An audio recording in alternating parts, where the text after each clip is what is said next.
যুক্তরাষ্ট্রের নতুন president Donald ট্রাম্পের প্রশাসনে নতুন করে স্থান পেয়েছেন বেশ কয়েকজন। তবে বিভিন্ন শীর্ষ পদে নিয়োগ দেওয়ার জন্য ট্রাম্প যাদের বেছে নিয়েছেন তাদের মধ্যে কয়েকজনকে নিয়ে বিতর্ক তৈরি হয়েছে। এর মধ্যে প্রতিরক্ষামন্ত্রী হিসেবে নিয়োগ পেতে যাওয়া টেলিভিশন সংবাদ উপস্থাপক পিট হেগসেথ ও অ্যাটর্নি জেনারেল হিসেবে নিয়োগ পেতে যাওয়া ম্যাট গ্যাটজ অন্যতম।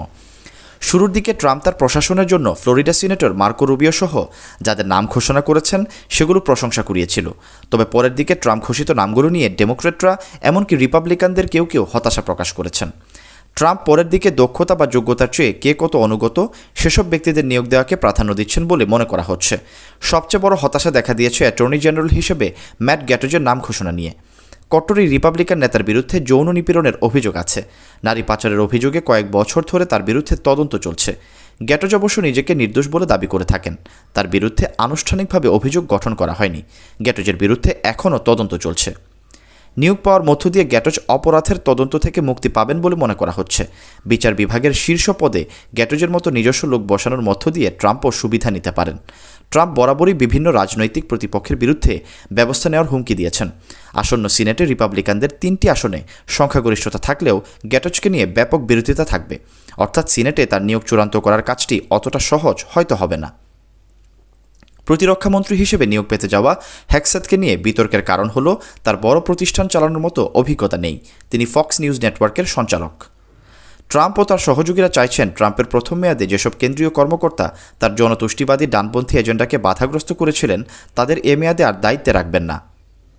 বৃহস্পতিবার টিকা বিরোধী ও চিকিৎসাশাস্ত্রে ষড়যন্ত্রের তাত্ত্বিক হিসেবে পরিচিত রবার্ট এফ কেনেডি জুনিয়রকে স্বাস্থ্যমন্ত্রী হিসেবে বেছে নিয়েছেন ট্রাম্প। কেনেডিকে নিয়োগের বিষয়টি নিয়ে ব্যাপক বিরোধিতা হতে পারে, কারণ চিকিৎসা সংক্রান্ত বিভিন্ন ষড়যন্ত্র তত্ত্ব দেওয়ার ইতিহাস আছে কেনেডির। তিনি টিকার বিরোধিতা করে থাকেন। তার দাবি, শৈশবে দেওয়া টিকাগুলো শিশুদের প্রতিবন্ধী করে দেয়। তবে এর সপক্ষে কোনো প্রমাণ দেখাতে পারেননি তিনি। কোভিড-19 প্রতিরোধী টিকাকে প্রাণঘাতী বলেও উল্লেখ করেন কেনেডি জুনিয়র। বিবিসির প্রতিবেদনে বলা হয়, মনোনীত হওয়ার পর সামাজিক যোগাযোগ মাধ্যম এক্সে একটি পোস্ট দিয়েছেন কেনেডি জুনিয়র। সেখানে তিনি তাকে মনোনীত করায় ডোনাল্ড ট্রাম্পের প্রতি কৃতজ্ঞতা প্রকাশ করেছেন।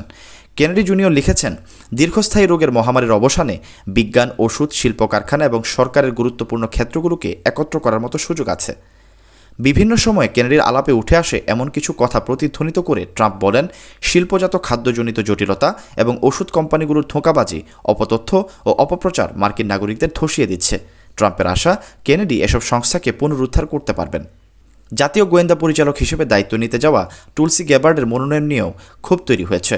তার বক্তব্য যুক্তরাষ্ট্রের প্রতিপক্ষ রাশিয়ার পক্ষে যাওয়ায় সমালোচনা হচ্ছে। গ্যাবার্ড বলেছেন, নিরাপত্তাজনিত বৈধ উদ্বেগ থেকে ইউক্রেনে হামলা চালিয়েছে রাশিয়া। গতকাল ট্রাম্প আরও ঘোষণা দিয়েছেন, তার ব্যক্তিগত আইনজীবী টড ব্লেঞ্চ এবং Emil Bove deputy attorney general হিসেবে কাজ করবেন।